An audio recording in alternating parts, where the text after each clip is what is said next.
the Mississaugas of the Credit River, and the nations of the Haudenosaunee Confederacy.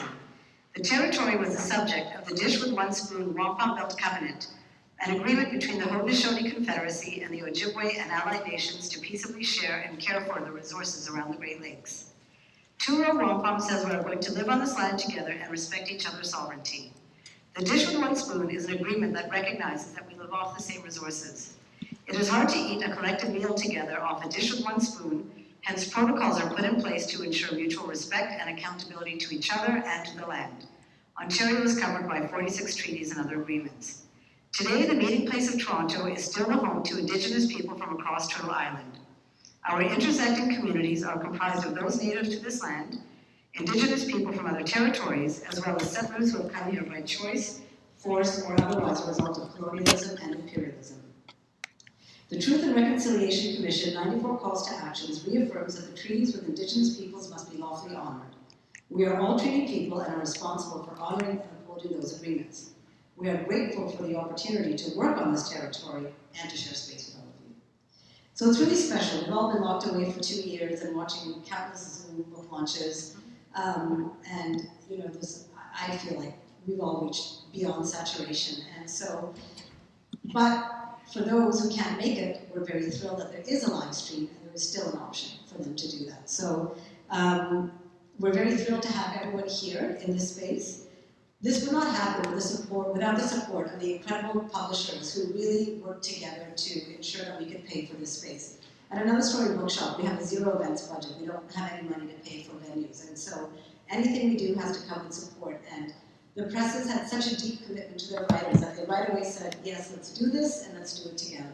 So a very big thank you to Book Hub Press. Jay and Hazel are here. They publish incredible books by Canadian writers, so check them out. Freehand Books, the publisher for Farzana Doctor, made a huge contribution for the event. So I'd like to say a special shout out to Kelsey, who is streaming in from Calgary. Thank you so much.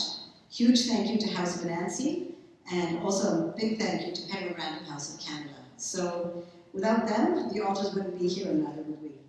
A big thank you as well to Artscape. This has become our preferred venue of choice in pandemic times because it's so big, and there's garage doors that open, and we can have ventilation. And if any of you want to move to the side and just move to the back, you're welcome to do that. So you can be as far away from everyone as you feel comfortable.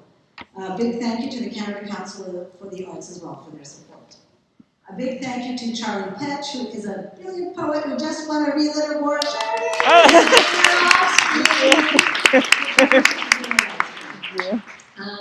For those of you who don't know Another Story Bookshop, we are one of Toronto's oldest indie bookshops. We're on Roncesvalles. We have a fantastic selection of poetry, fiction, cultural studies, politics, cookbooks, and a brilliant selection of kids' books, all with a focus on social justice, equity, and diversity. So you should come check us out. We'd love for you to come to the store and buy books from there, because we all have to be buying books from our indie bookshops to keep us alive.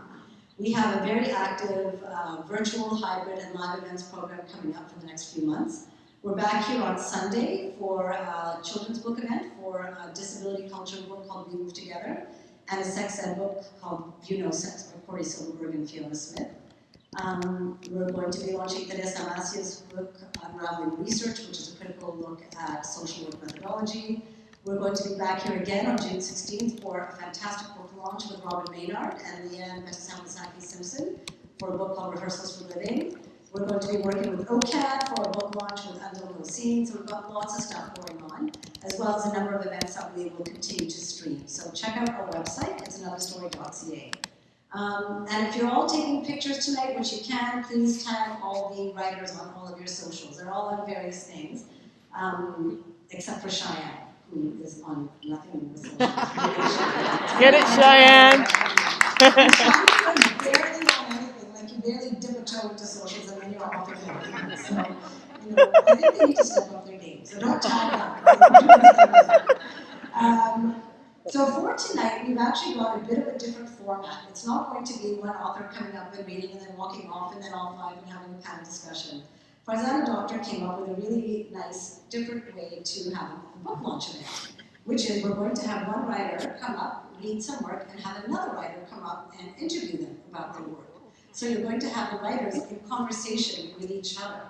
and there's no official host or moderator. So it's a really fun way to do this, and I think we should all do this all the time.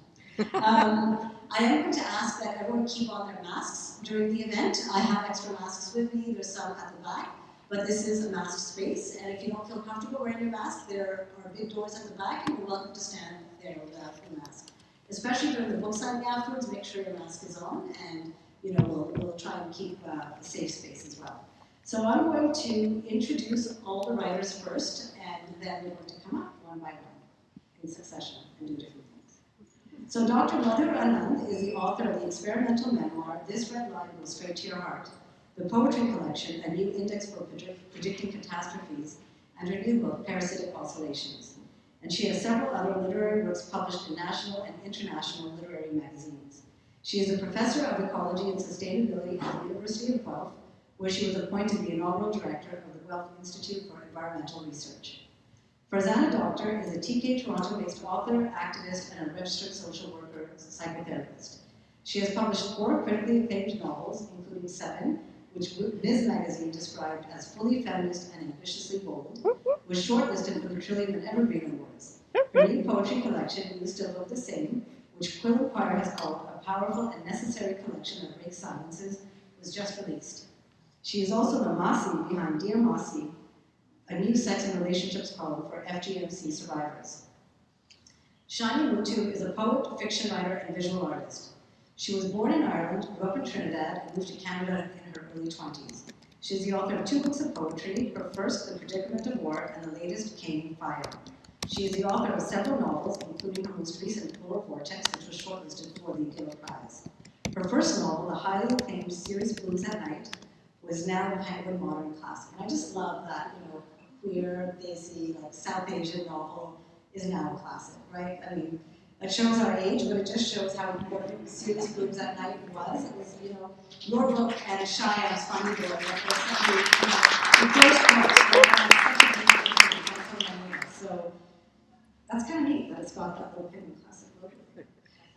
Mootoo is a recipient of Dr. James Duggan's Outstanding Mid-Career Novelist Award and has been awarded an honorary doctorate of letters from Western University. She lives in Southern Ontario. Shyam Selvadurai was born in Colombo, Sri Lanka. He came to Canada with his family at the age of 19.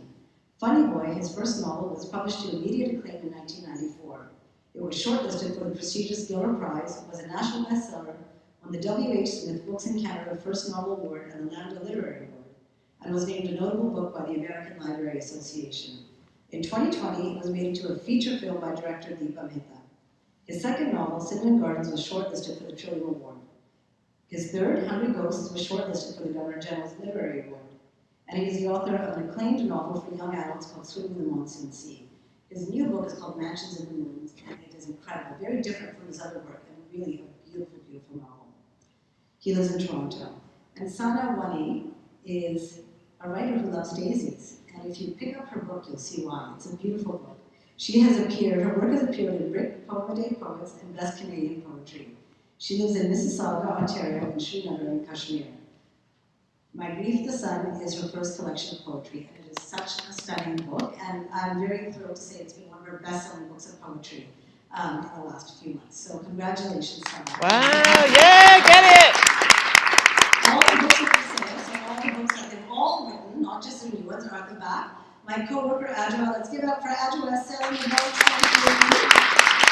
And after all the meetings, you can go to the back, where there'll be book signings. The bathrooms are over here, and there's some water in there as well if you need it, and also some water taps. So without further ado, I'm going to ask Shani Selvadurai to come up and read.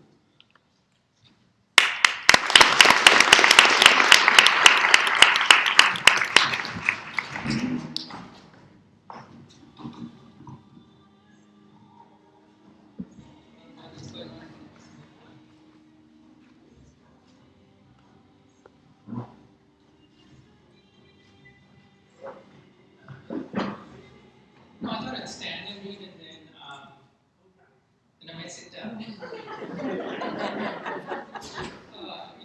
can sit and I'll stand and answer like I'm, in the old-fashioned school system.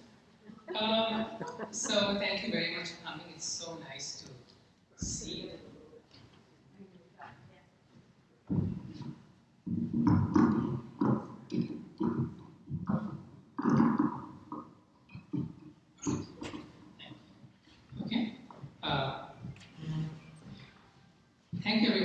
coming. It's so nice to see real people.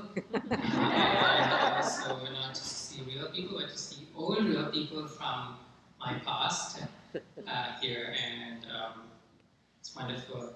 So the book is full of these minor characters, and the wonderful thing about minor characters is you don't have to give them arcs. They just come and go, and as long as you kind of make them fun, then fun for me to write, then they're great. So I thought I'd read one of my favorite characters, one of my favorite minor characters.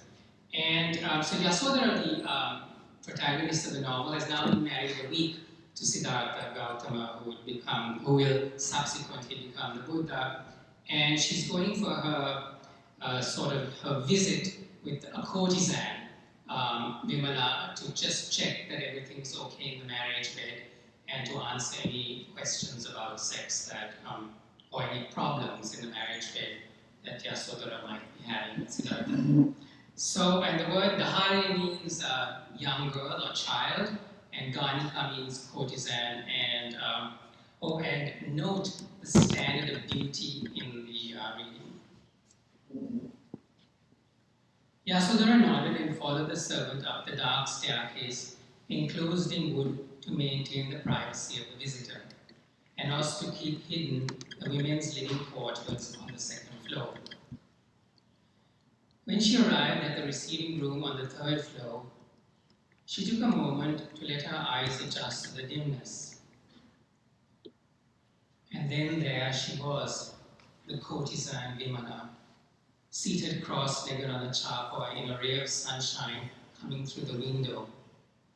Lovely, with her enchanting heart-shaped face and rounded hips, breasts straining against her body's cloth, which she wore secured around her neck in an elaborate knot. She beckoned Yasodhara forward with a dimpled smile and said sweetly, "Come, Dahare, join me," patting the charpoy and arranging some cushions for her guest. As Yasodhara climbed onto the charpoy and settled herself, she found herself smiling back shyly under the Ganika's merry gaze, taking in her plump, naked arms the press of her voluptuous thighs against the crisp folds of her dhoti, the scent of jasmine from her hair. When Yasodhara was properly settled, Vimala took her guest by the chin and examined her. "So lovely. The entire city speaks of your bridal procession." She turned Yasodhara's face this way and that. Ambapali would be envious. Yasodhara blushed at this highest compliment a woman could be paid, to be compared to the great courtesan of Vesali, the most beautiful woman in the middle country. And have you ever met the great Ambapali, she asked, to deflect further compliments. Vimala nodded and mock grimaced. "Oh, no woman, especially someone like me, whose beauty is her career, should meet the great Ambapali. I am nothing but a crow compared to her." "So then the stories are true?" Yasodhara asked breathlessly, for she had always longed to see this legendary beauty. Vimala laughed and nodded. "They say she's not human, but the daughter of an Apsara. And when you see her, you can believe that is true. Her beauty is unearthly." She took Yasodhara's hand. "And now tell me, Dahare, are there any problems in the marital bed? Any questions you want to ask me how to please your husband? Tell me also how your nights have been this past week." Yasodhara blushed, but then seeing the placid professional interest of the Ganika, she narrated the events of their wedding night and her relations with Siddhartha since. Vimala was genuinely happy, and when she was done, declared with satisfaction of work well accomplished. "Ah, then my Ganika Kusuma trained your husband well. She will be pleased to hear that." She let out a merry laugh as Yasodhara blushed, embarrassed and also jealous. Vimala took her by the chin again. "So very charming." Now, cries of "Amme, Amme" made them turn, and Yasodhara saw a little girl running towards the charpoy, her heavy nurse lumbering after her. An open door behind them showed stairs that led down to the private quarters. The girl was holding out a garland of violet flowers, and when she reached the charpoy, she cried, "Amme, see what I made you." Then, noticing Yasodhara, she pressed shyly against Vimala. The Ganika lifted the child onto her lap and kissed her all over, crying, "Ah, jewel of my eye!" Holding the child close, she looked at Yasodhara. "Isn't my Visakha lovely?" She kissed the child again, lowered her to the ground, and gently patted her behind, gesturing to his nurse. The girl went obediently and let the nurse lead her back towards the door.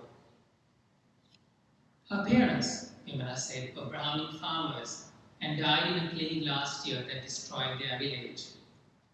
Poor thing, left orphan at 3, so I've adopted her, the true love of my life. Sensing Yasodhara's unasked question, she added, "Her future is assured, Dahare. When she's 13, I will secure a great position for her." She nodded to confirm that Yasodhara had understood what she meant by position, then laughed merrily at her guest's barely concealed dismay. "But this is who we are, Dahare," she said, and gently pinched her under the chin. Thank you.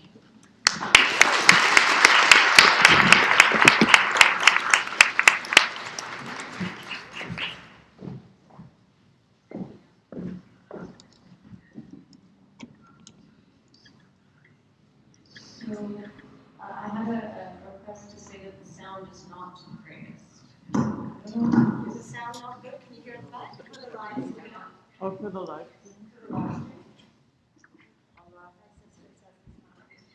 Oh, okay. Sure. All right. Everyone else here in the back? So, Hang on. great to meet you. There was a really great long review of Johnson on Thursday. Actually, I misspoke, but I read that. I do recommend you all read that. Because there's a lot of interesting things that come up about this very complex book. But I wanted to ask you perhaps to talk about something you said, I think, in that interview. And you referred to your book, this book of historical fiction, as a hybrid form. And you mentioned that there was a sort of like combination of it's a realist modern novel, but it's also a novel that tells or retells and the ones of ancient Indian folklore. So, and you're calling it hybrid because you are somehow combining, well, you're the challenge of the novel, really, right, is to combine those two things. So, would you like to say a little bit more about that? Well, I think that what I was trying to do was take those Buddhist stories, which always talk about some concept of Buddhism, and convey it in a narrative form. And I was very interested in the idea, the fundamental idea of Buddhism, which is this idea of change and how you might deal with change in your life, and the sort of inevitable fact that everything changes. And I was trying to create a narrative that reflected that, and have all the characters in the novel reflect what I call the 3 poisons in Buddhism, which are greed, hatred, and delusion. And but at the same time, in the Buddhist stories, they're kind of stock characters, and more stock characters. And the women, certainly, in a lot of the Buddhist stories, are kind of what I would call empty vessels for male volition. So I wanted to move away, I wanted to keep the women sort of alive and give them their own volition and agency. And I also wanted to create complex characters. And one of the things those Jataka stories in particular do is that they have a present day section at the beginning where somebody is having a problem and they go to the Buddha, and the Buddha says, and they say, why is this monk Chakrapala blind? Why is he going blind? He's such a famous enlightened monk. And then the Buddha will say, well, it's because of his past story, and then the Buddha will tell this past story as a way to explain the current, this current situation. And what I wanted to do was try and mimic that in the novel. So the novel starts towards the end of the novel and then goes back in time. And so you as a reader, as with the listener to those Buddhist stories, is put in a position of contemplation. You're contemplating the process by which this woman has come to this place, and also the process of change. Yeah, I forgot to say also that oddly, that scene that you chose to read, it was one of my favorite scenes actually, because people know that ancient courtesan culture in India is really interesting to me because and probably other parts of the Orient and ancient cultures, but yeah, they had to be like really beautiful. Like the most beautiful women became the courtesans. And then on top of it all, they often were, the best poets of the land as well. So to be beautiful, to be true, you have to be a poet. Oftentimes you had to master several arts. And yeah, like in the Kama Sutra, there's 64 arts, in fact, that you have to master. I think. Yeah, the adapter. And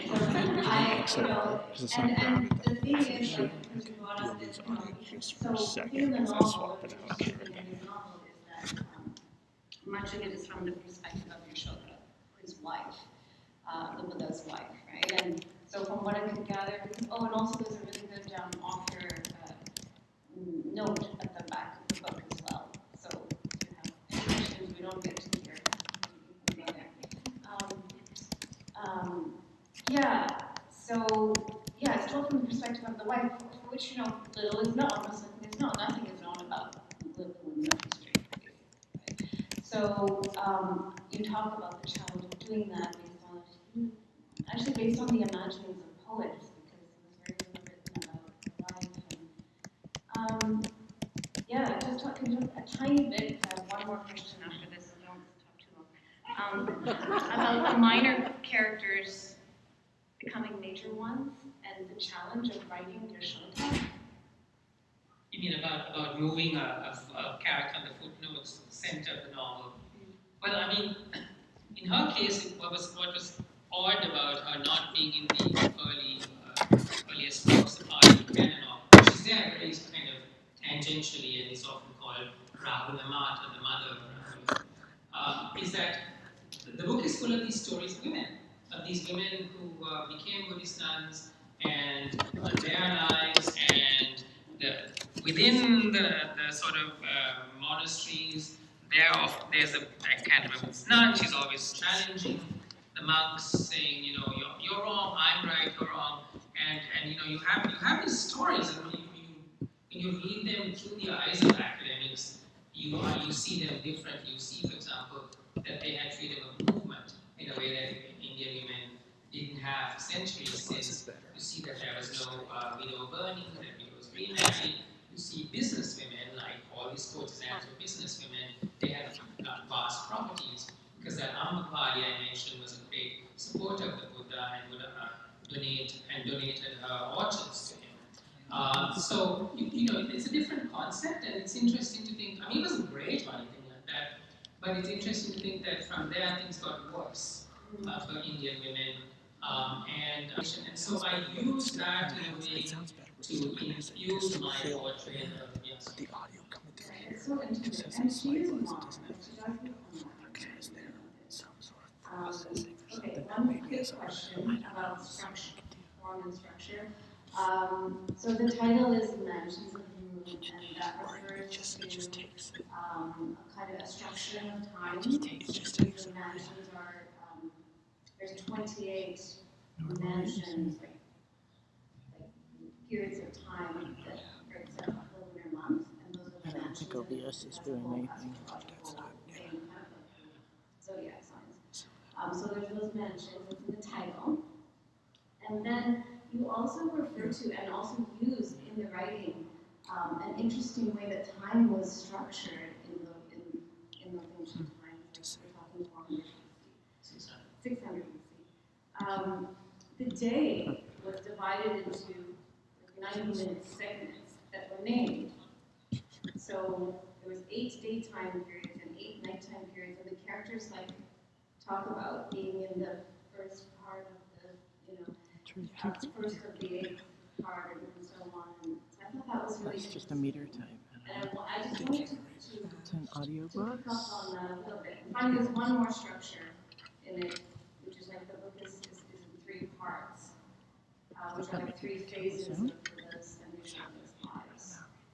And they're called Dukha 1. Dukha means suffering. It's quieter now. Dukha 1, Dukha 2, and Dukha 3.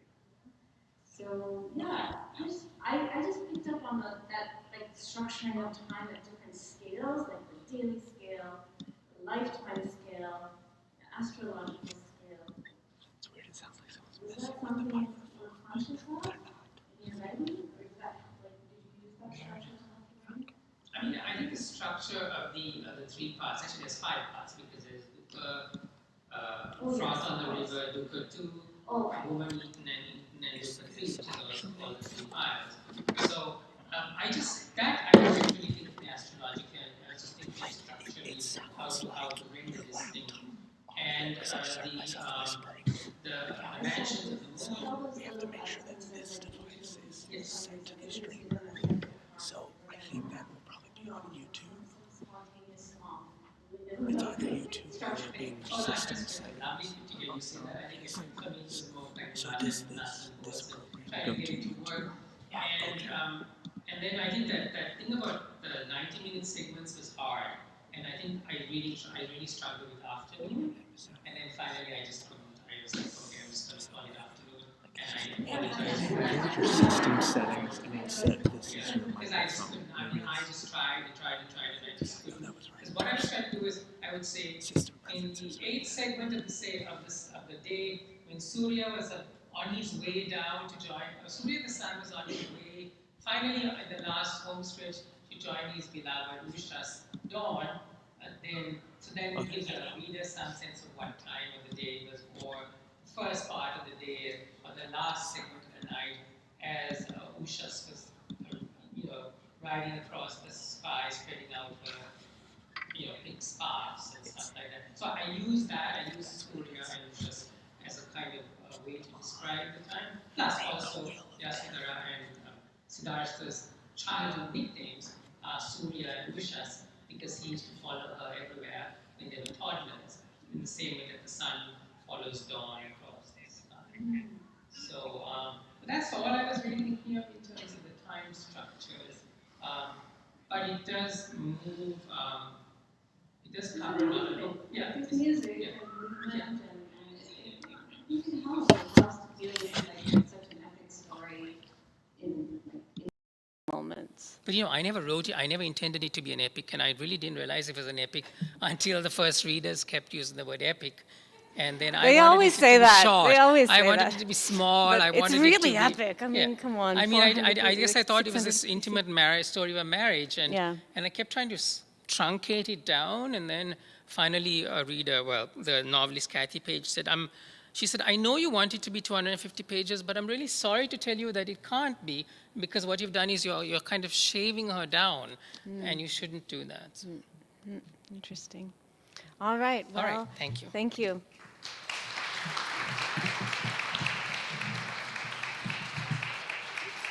I think I do prefer to stand, but if it's a problem with the sound.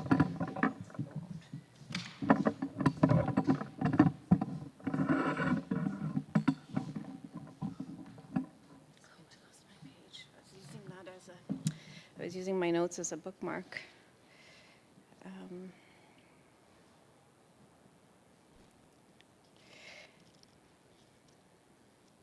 Good evening. How's that? Is that good? Great. I'm going to tell you a little bit about how this book, my second book of poetry, came about. about basically right after writing my first book of poetry, I was wandering around on the internet and the universe, and by chance or necessity, I came across a title. The title was "The Nests and Eggs of Indian Birds." The Nests and Eggs of Indian Birds. And I didn't know anything about the book, when it was written, who wrote it, what kind of book it was. I just immediately knew that that was going to be the subject of my next book, and I thought that that was going to be the title of my next book of poetry. And there were many reasons for that. One was that it was a time that I was contemplating my own ancestry. I was writing a lot about my family, and my family is from India. I'm also an ecologist, and I'm always aware of the fact that I actually know nothing about birds, despite the fact that I'm an ecologist. I'm not a birder, anything like that. So, this idea of a book that was entitled "The Nests and Eggs of Indian Birds," I bought the book. It came home. It was a book written by somebody named Alan Octavian Hume around 1880, 1889. And it's a book of natural history describing the nests and eggs of Indian birds. It's a guide. It's indexed according to bird species. But I started to read it. And it's very detailed. It describes the nests and eggs, measurements, colors, where they were collected, how they were collected. He was in India in colonial times. He had a civil servant, a very important civil servant position, but he also collected birds and nests, like many Victorians of that time who had money and time. So he ended up becoming the father of Indian ornithology because of the number of skins he amassed. He had a vast network of collectors, and he quoted his collectors directly in this text of natural history. So it's authored by many people from all over India. He quotes them directly. And I read the book, and if I had more time, I would read you excerpts of the book so you could get a feel for it. But just imagine a book, a natural history guide to birds, where only the nests and the eggs are described, but not the birds. Everything but the birds. So I guess, in retrospect, I spent about 7 years reading that book, took it around me everywhere, put it beside my bedside table, read it like the Bible. I guess I was looking for those birds. And I was looking for those birds via poetry. I was convinced I would find them that way. And I was looking for their songs. And that's what then ultimately this book became, a very distant, modern reading of that book.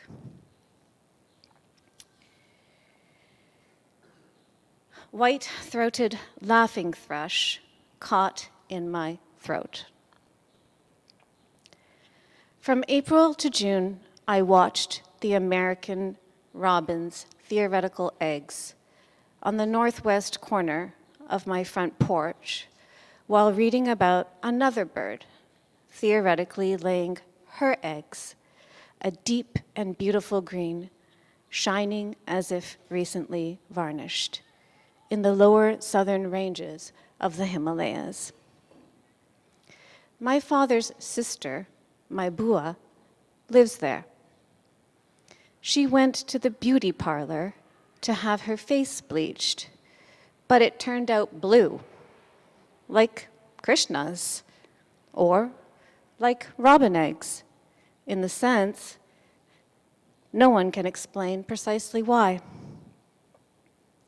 When she came for my wedding, everyone asked one another if they had seen her face, and only I answered, no.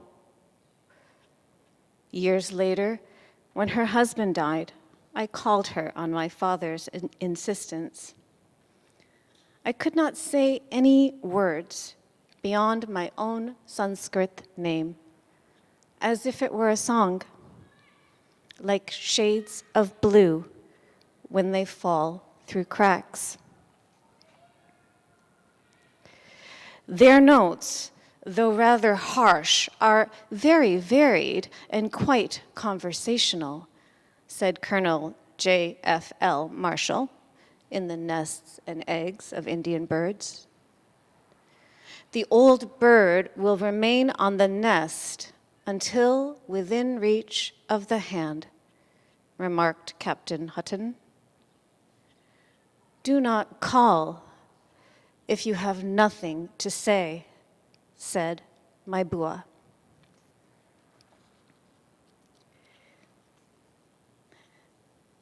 And one more, entitled Ode to a QR Code. I don't know why people laugh at that. In the ornithology wing at the Natural History Museum, which I cannot scan because my position, alignment, and timing are not in sync with the encryptor. All the minor corrections in the world cannot replace broken trust. What was there at the start? A non-human voice, a silence that lives like a standing wave. When a scanner, and I mean I, cannot recognize a symbol, it will be treated as an erasure. Chances are, colored hands touched those skins first. Colored hands kept those blues and yellows alive, while tiny black squares in large white squares were enveloped by quiet zones. Are we not so lucky, Emily, Dickinson's editor, found her handwriting akin to fossil bird tracks? Every sign between me, dead bird, you, uniquely mapped to the sane polynomial. All the truth funds in the world cannot replace error. Justice is not the thing that seeks quick response. Pattern, print, is not the thing that seeks conversion. Tag yourself.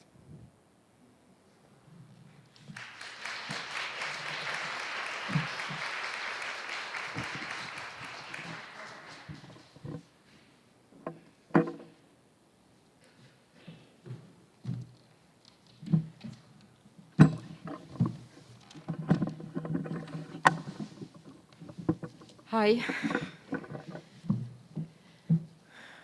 Wow, look at this. It's kind of amazing. It's really nice to see people, like, you know, an audience. First time in like 2.5 years. That was really great, Madhur. Thanks a lot. I read Madhur's book, Parasitic Oscillations, twice. Before I knew that we were going to be doing this, and then, of course, a third time in order to prepare for this evening. And still, I felt like I did not want to ask questions about it because I just fell in love with the book so much. I wanted to say how I felt about the book. So I'm going to respond.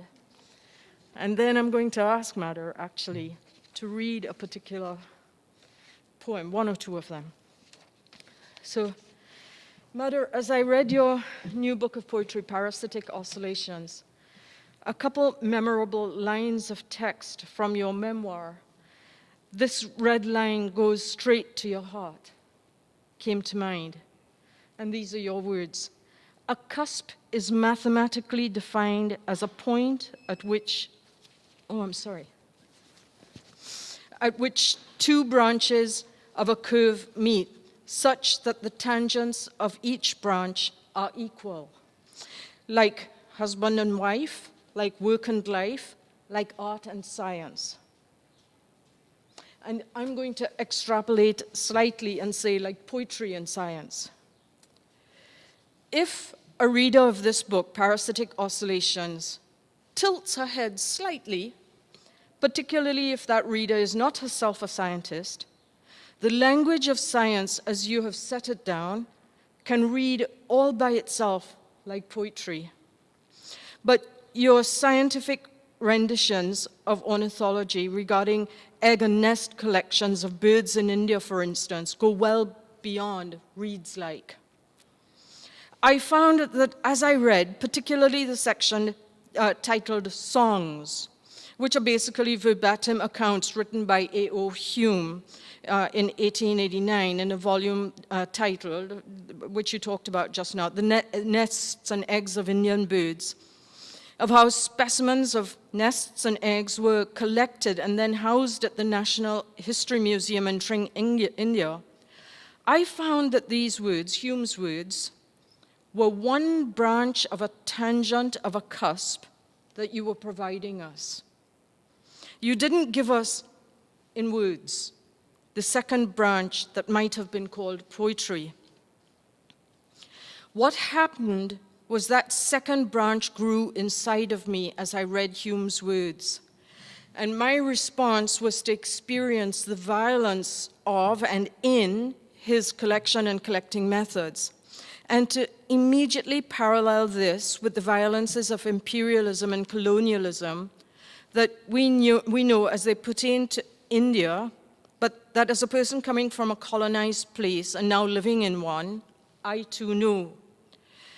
What happened, in fact, is that the power, the potential, the impact of poetry, of what is possible in poetry, happened in the space between the words recorded in your book and my reading of the words.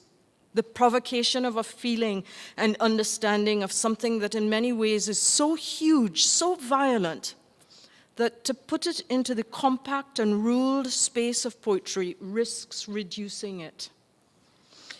If, as many respected poets agree, what is left out in poetry is in fact very much part of the import of a poem, or as you say it, it is not always necessary to think words, then I would say that songs, as well as the rest of this book, invites the reader to make poetry with you.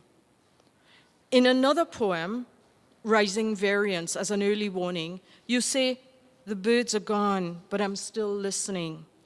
And you're affording us the opportunity of listening, of hearing, feeling, and reacting in this book, reacting. And in this book, you give us many other gifts, like this line that goes straight through our hearts. "I massage mother's feet so she can say when it hurts." So I want to ask you, would you be so kind to read?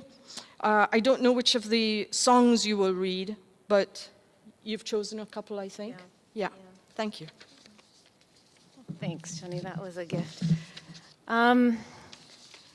So yeah, there is a section in my book, part 6 of the book has some copies of photographs I took because in my 7 years of reading this, I traveled to see the collections because the eggs and birds still exist today, these 120-year-old birds, in the Natural History Museum in Tring, and they let me in, and I didn't do it, like I don't know, that's another story.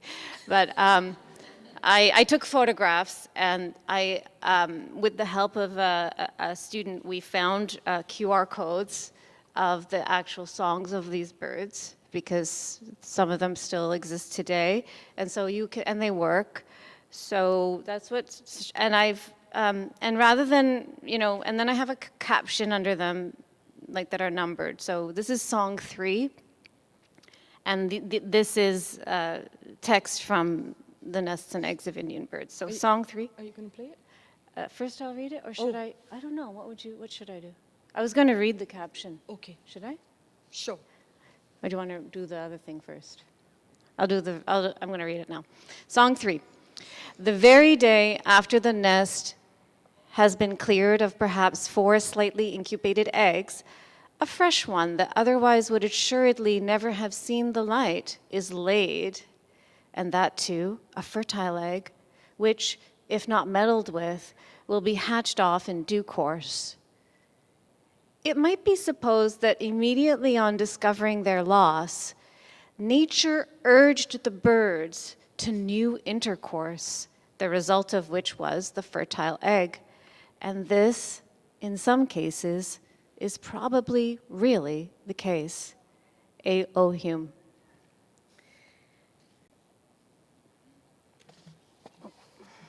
Let's see. Make this work.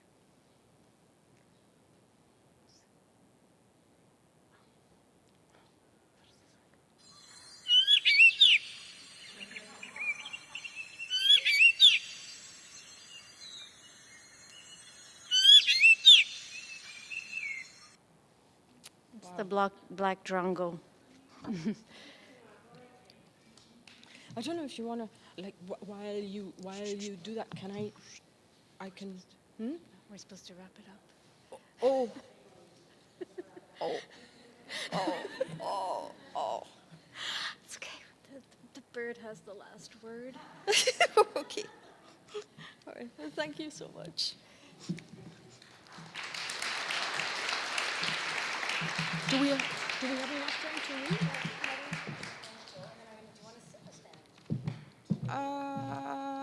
I prefer to stand. Yeah.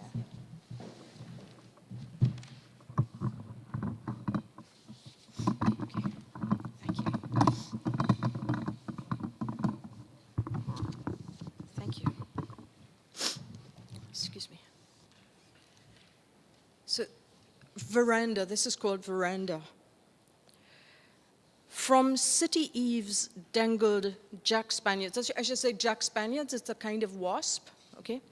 From city eaves dangled Jack Spaniards' papery nests, like schoolboys' term tests, crumpled, tossed and caught in the black-painted wrought iron garden that rose above rows of pots of curly-leafed bread and cheese begonia, lushly fringing the wraparound black-ledged veranda. And though your belly was full of cake and milk, you pressed each shell-pink pillow of begonia for a soupçon smear of yolk-yellow citrus sour, and waited. And as you waited, you contemplated mechanics of de-stinging, principles of taming, red-bellied, yellow-banded Jack Spaniards. Then slowly, below begins the babbling and the flow. You crouch behind your potted jungle and watch. The charm of girls in green skirts and white blouses glimmer through the latticed doors of a white-walled madrasa whose golden star and crescent moon shine brighter than heaven's own stars and earth's own moon, and you marvel at how hummingbirds know why the muezzin sings, and why at this time on the street below, white-capped men in white dresses flow. And I'm going to read, the next one is called Legacy. Kamarband, wound and wound about the waist, multitasking sash, essential of the Indian man, flamboyance quotidian, brow mopper, money holder, grocery letter carrier, pants cincher, dagger hider. In translation, stationed in India, British army man's borrow theft, cummerbund, close, yes, and best with a cigar. Heat mitigator, attribute enhancer, camouflager of imperfections in the aspiring man, conceals unflatterables, tuxedo shirts, bunching buttons, wobbly bellies, rolling bands, too tight trousers. Its upturned pleats from artless lips, indiscretions catch, and secret, legitimate, certainly illicit calling cards. To explain, with pride and hilarity, my grandmother's white skin, this one line. Great-grandmother, married to one Mr. Mathura, was the British estate owner's concubine. True or false? A minor detail. Kamarbanded Mathura, with his bibi, crossed the Kalapani from his namesake province in Uttar Pradesh, birthplace of monsoon cloud blue Krishna, where men like Mathura and women like my great-grandmother, stars in their honeyed eyes, are straight-nosed, poised, and pale, long preceding any goddamn cross the Kalapani estate owner. True or false? At formal dinners and dances, Bibi's Trinidad-born grandson outshone imperialist proprietorship of the ladder-climbed cummerbund. Does a photo even exist of rotund, stout yet lean Uncle Ralph, Indo-Trinidadian pantheon, not smiling? I, knee-high to a fly, from the arched veranda observed single-buttoned jacket, dinner jacket black, silk lapels, bow-tied to match, shirt bright light exuding white, silky black stockings and mirror black shoes, wavy hair, patent black, forehead garnished with provocative curl. Before getting behind the burled wheel of his burgundy Jaguar, Starboy, ring-adorned hand, smoothened upward the pleats of his elevated Mathura city in the state of Uttar Pradesh waistband.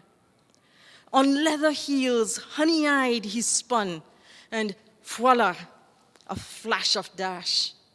Burgundy velvet silk cummerbund. That's it. Thanks. Thank you.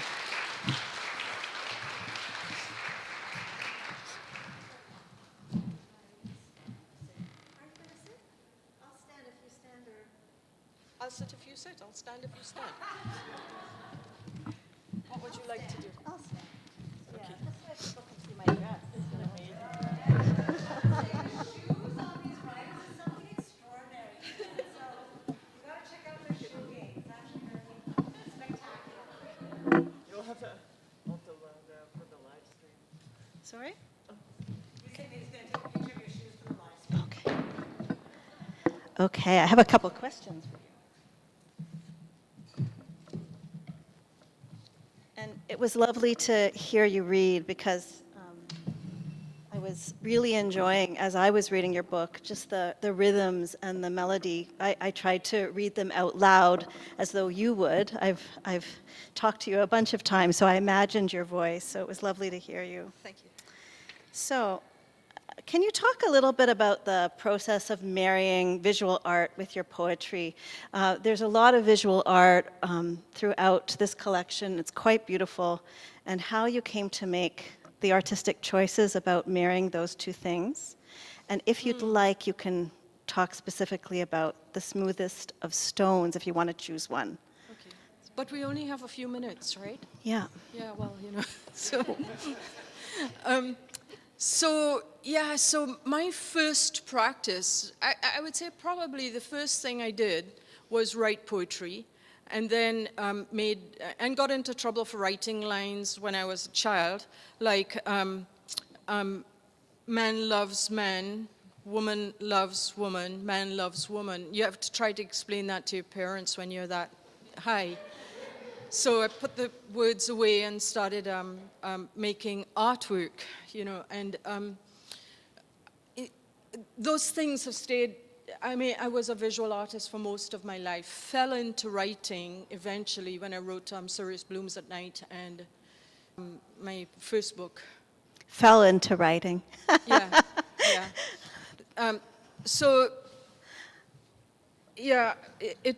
It took a while to get back to poetry and image making, but that's what I love most, absolutely love most. And I don't know what else to say.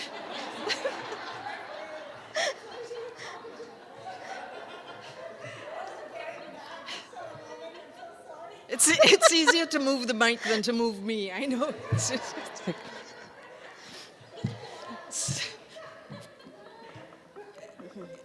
Yeah. Yeah. Yeah. So I guess what I was wondering about is, like, as you're conceiving of a poem, did you start with the poem? Did you start with the artwork? Like, that's one where there's a poem, there's a piece of art in the middle of the poem. Oh, you mean Stones and, sorry. Page 52. Page 52, yeah. If everyone wants to look too. Yeah.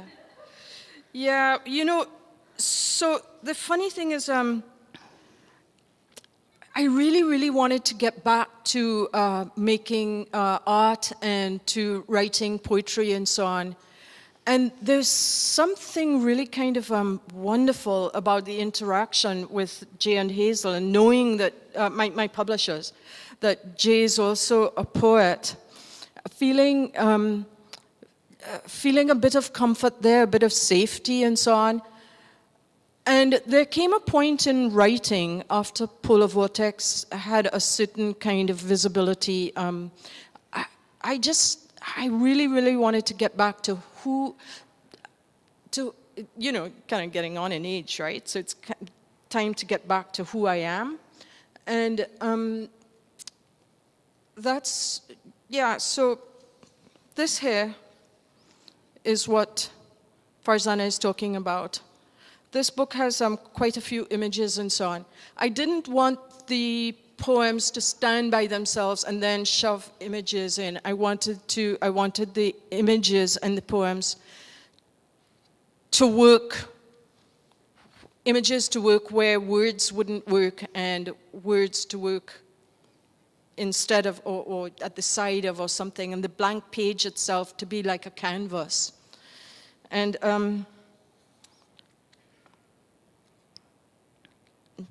can I just read this quickly? Yes, Okay. go for it. It's very, very short.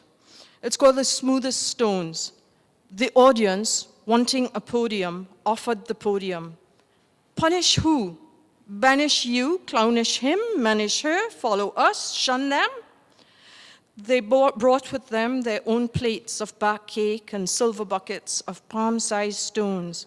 Amazed, I ask, can you not see I am him? And it's my face merged with my father's face. I haven't shown him this. So,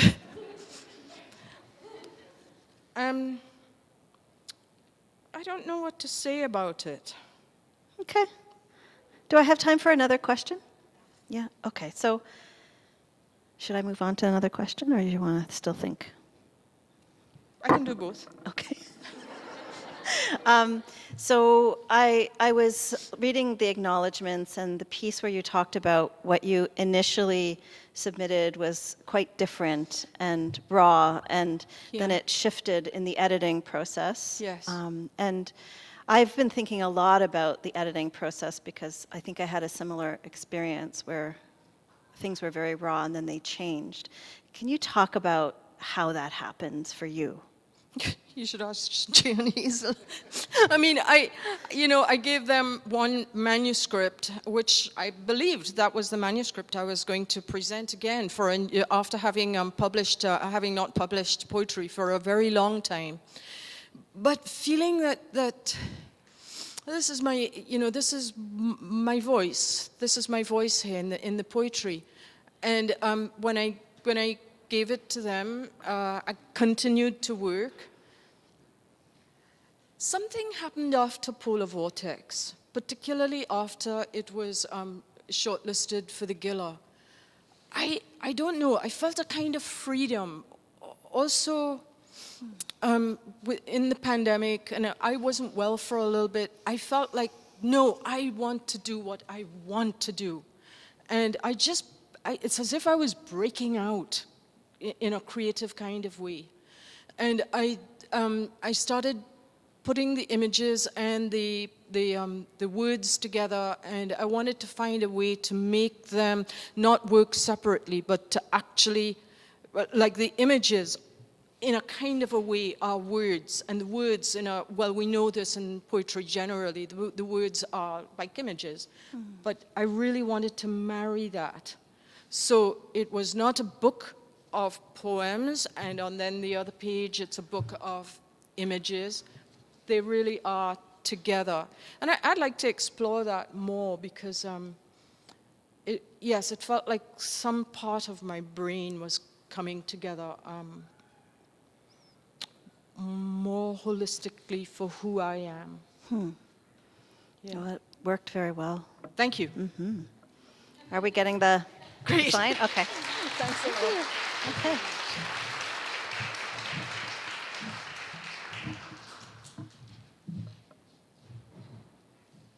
So, like everyone has said, this is really amazing. So thank you everyone who's here and everyone who's watching on the live stream as well. And thank you everyone who has had a hand in putting this event together, especially Anjula Gogia. Yeah. And I just want to also say how lovely it is to share this stage with Shyam and Shani and Madhur and Sanna. And I also just want to say a very special thank you to my publisher, Freehand, who I think took a big chance. These poems were very raw when they went there, and they really improved. It was almost, it was a very difficult process for me. I felt like a beginner again. Novels are really much easier to write for me, so I want to thank Freehand and Kelsey for doing all of that work for me. And I just also want to say, so, you know, I had 7 launch in the end of 2020, and while I had so many beautiful, wonderful online experiences, there was this little bit of heartbreak that would happen when the screen would go dark at the end and I'd be sitting alone in my living room, and I often vacuumed as a way to get my energy out. And my partner, Rayan, did a very good job in trying to cheer me up, but this is really great for cheering an author up. So thank you. So this is a poetry collection that I wrote, or I rewrote some of the poems as well, in my 40s. And I really started thinking about the ways that my 40s, being full of change and hardship and shocks, really seeded this poetry collection. And it's divided into 4 sections, and each section starts with a tongue-in-cheek question that's answered by a haiku. So I'm going to start by reading one of those questions, and then I'll read a poem from the section. So this is section 2. Therapy homework. Describe the process of middle-age self-searching in as few words as possible. 1 airline ticket, 2 years of online dating, but what did you find? So, oops, I'll get that later. All right, this is the last poem in that section. It's called 43. By the age of 40, you're supposed to have stopped caring what people think. That's what Vogue says. Late bloomer, I guess. At 42, I step into my wardrobe, inhale dust motes, switch on light, avoid full-length mirror. Toss every wire hanger to floor, separate. Garments too snug for a lady's size 12 body. 1 bag garbage, 1 bag charity. Nothing sparks joy. On weighted down 10 speed, pedal hard to Lansdowne Value Village, drop my load, linger long at automatic doors, leaking musty air. I wish transformation were so easy. Who doesn't want to keep that polka-dotted halter top from when you were 9? The striped skirt auntie said was slimming. I dart inside, purchase a beret too tight for an adult head, yank it over unruly hair. I wear it for 3 days. Hat whispers, shrink some more. I go vegan, keto, paleo, do the 7-minute workout 42 times. Squeeze myself into exercise bras, short shorts, one size too small pumps. My head aches. Blisters bubble at heels. Waistband digs a trench around belly. New date says, you look sexy. I blush and swoon. I grow bored with cottage cheese. One day, naked under hot shower, I expand, rebound, flop onto double bed, starfish, take all the space. My date topples off. Bewildered, stomps feet, yells, crazy, irrational woman. Door slams, and I nap. The tiny hat takes flight, as do the tight shoes, little shorts, giving chase, mewling, please don't go. When I finally awake, I am 43. All that remains, a pair of scuffed sneakers, forgotten size 12 dress. I don this armor, step outside. Thank you.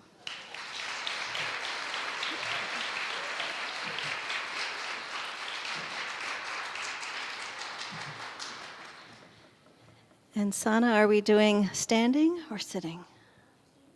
Should we just keep everything? I just have to check out those shoes. Thank you, thank you. Great. Wonderful. Hi, Farzana. Hi, Sanna. You look beautiful. Oh, thank you. So do you. Thank you. So the first question I have for you is about the section breaks, the therapy homework. They reminded me of this thing that my niece and nephew do every day at the start of dinner. It's almost dinner time, which is roses and thorns. And I wanted to ask you 2 questions related to them. So the first is, what do you think the roses and thorns are of the book for you today? And then I'll ask the second after you answer Okay. that. Yeah. And let's see. So the roses, this is my launch. So I would say this is the rose of the poetry collection to be in front of all of you today. I would also say, this was a process of real growth for me as a writer. I think it's really good for us to try to write in different genres and to really stretch our craft. And so that's the bud, actually, that's not the rose. I had a lot of stretching in my craft. And the thorn, it's also how hard it was. I asked the question around editing of Shani because the editing made me sweat so hard, but I stuck with it. And there would be this moment. It felt a little bit like doing a workout sometimes, where you can't do a push-up, but then one day you can do a push-up, on your toes instead of on your knees. And so I think the thorns were really building the muscle to try to improve the craft. Wow. Yeah. What a beautiful answer. That also makes me I'm going to get back to the other prong, but I'll ask you, there's a poem in here that I love called Hot Yoga. And I'm wondering, how do you think poetry and writing poetry have changed your understanding of bodies? Like, what do you think poetry has taught you about your body or about bodies in general? Yeah, I often think about the body, and I think that I've often written through the body.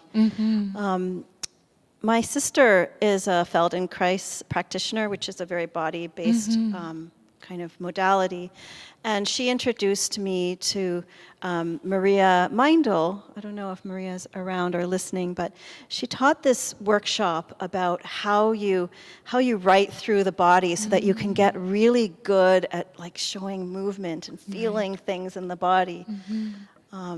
So I think how poetry is different from the longer novels, just as that you're trying to get crisper, right? You're trying to be more intentional with the language and more specific. So maybe that's the main difference. Absolutely. Yeah. Absolutely. Thinking about this crispness, maybe I can ask about, and thinking about the body. Oh my God, I forgot about the prong. Sorry. Let's go back to the prong. The section breaks are titled therapy homework, and I'm wondering, like, how did those arise when you were structuring the book? Did the overall, like, shape of it change deeply that way? Were they always there? Some of the haiku were there already, but then I did think a lot about structure. How could I structure this so that it would make sense to the reader? So, the way the structure goes is the first section is about losses, the second is about self-searching, the third is about trauma, and the fourth is about healing-ish, kind of, just I mean, those things all overlap. But so then I thought about, what would be the tongue-in-cheek therapy homework question that I would ask? I'm a therapist in the afternoon, and there's so much psychobabble that I think enters into our mainstream, and there's so much misunderstanding about that whole process. And so all of these are described in as few words as possible, whatever this big thing is. So that kind of came in the editing process later on. That was one of those maybe moments where I got off my knees and did a push-up, and I was like, whoa, I could do that. Yeah, absolutely. And that sounds like, when you said as few words as possible, that sounds like the crispness Yes. that you're also talking about with poetry. Yes. I'm really interested in how memory and history live in the book.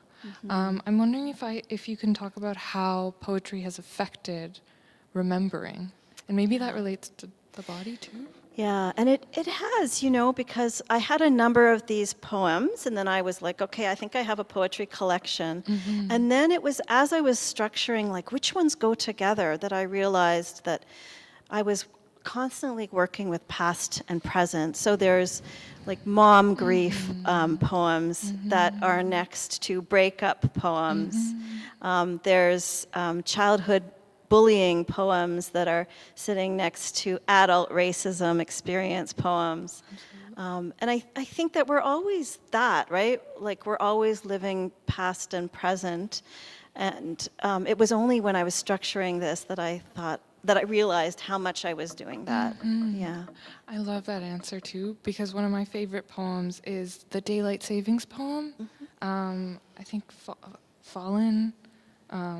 Sorry, now I'm going back to it, but Fall Back. Fall back. And I'm always interested in hearing other writers talk about grief, and I think that you've just so beautifully threaded different griefs in this book. So I'm wondering maybe how, and time, especially in that poem, like the way grief and time are working together. So if you could speak a little bit to that, or how your understanding of grief and time developed in writing this book.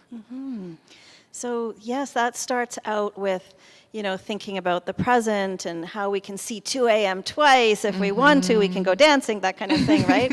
When we're falling back, right? And gaining that hour of time. Or do we lose time? Yeah, We gain it. Did I mix it up? Anyway, so it starts with that, but it was also about yearning, right? What one wish does one have? And for me, the one wish would be to see my mother again, always, right? That's actually my favorite poem in the whole collection, because my mom poems are always my favorite poems, right? And so it was also in the editing process that I deepened that whole poem and made it more about, her versus the daylight savings in the end. But yeah, I think, again, like, because we're always living with past and present constantly, like, the thing that I'm experiencing today is, not unlike the thing I experienced when I was, 8 years old and on a stage.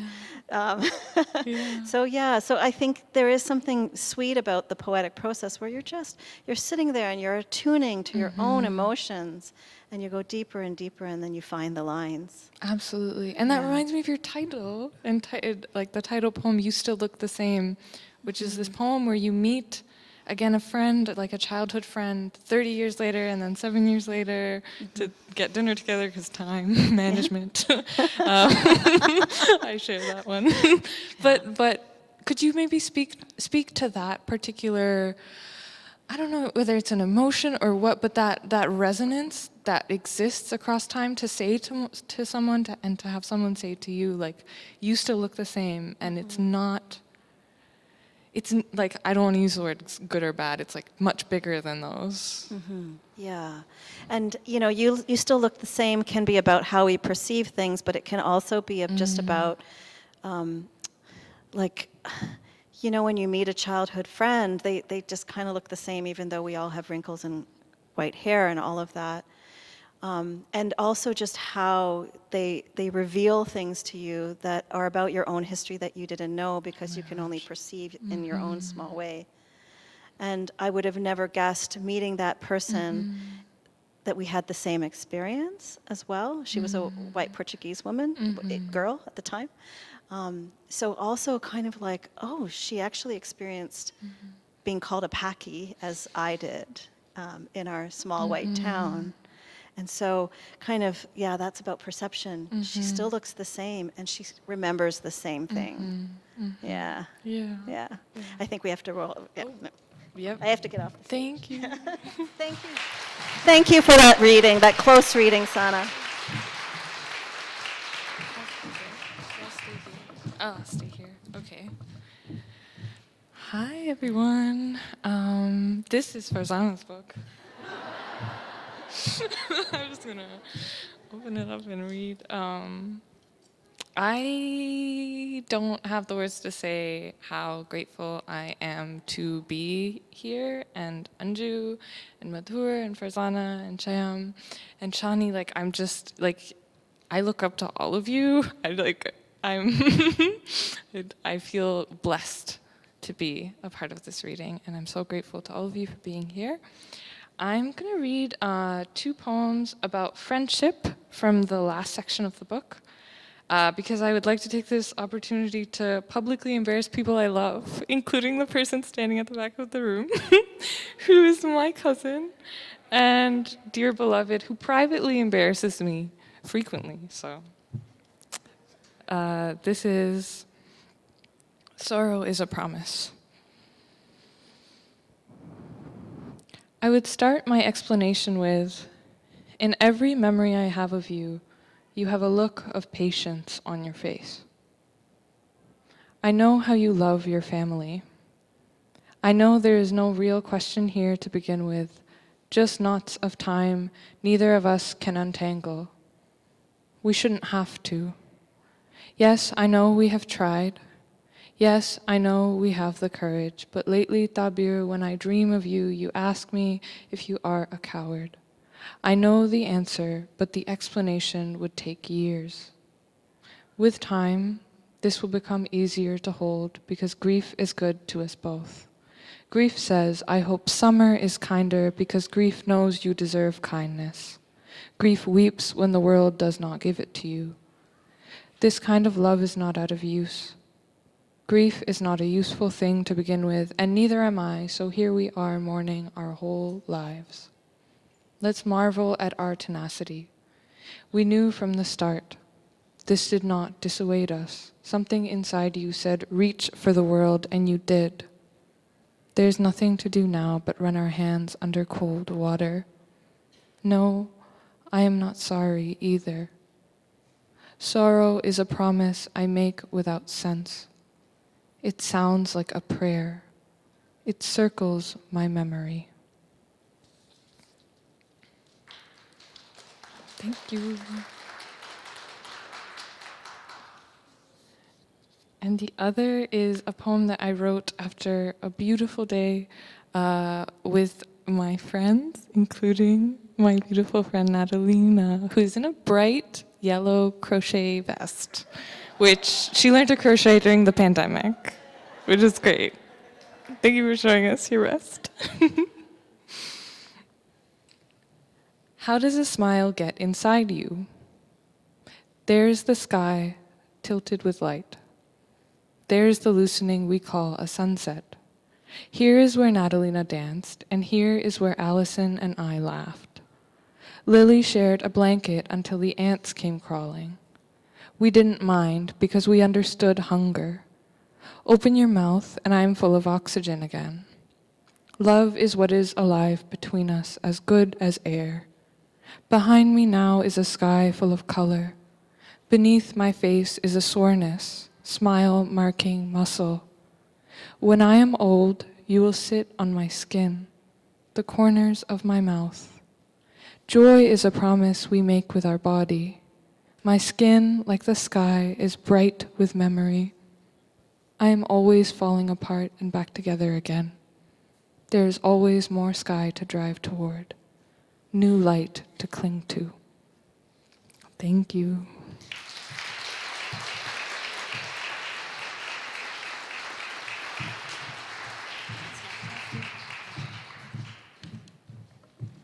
And I have the wow, it's bright up here. I have the pleasure of interviewing Sanna. This is such a beautiful book of poetry. I see my kids at the back. I'm very happy that they're here. And Sabri, you can stay. I think they're bickering back there, but they can stay. So Sanna, I wanted to talk to you about the very beginning of your book, which is a quote by Nurbezi Philip, who says, essentially, language represents a wound for me. And this is a thread that runs through many of your poems. So I'm wondering if you could speak to that a little bit, speak to the wounds that you have been writing about in your work. Yeah. I think when I chose that epigraph, it's related particularly to the second section of the book, which is a very long erasure poem of an Orientalist text, which is about anthropomorphism in Islam. So at that particular moment in the book, the wound is really like history, like that writer who also published that in 1970, right? So we have the idea that Orientalism is very old, but he's like still alive. I like tried to email him the other day, and very fresh, like that the wound of Orientalism and the simultaneous, like, I don't know, scarring of it is still very present. So that's one wound, I guess. Others might be like with the fourth section of the book. The second and fourth are easier to talk about because they're more coherent. So maybe the fourth section of the book, longing, like Farzana said, time, only because time is so related to yearning. And it's titled Distances because it was written mostly in 2020, which was a time when many of us were very far away from, or couldn't be near, actually, like the people that we loved. So maybe those are two. It's beautiful.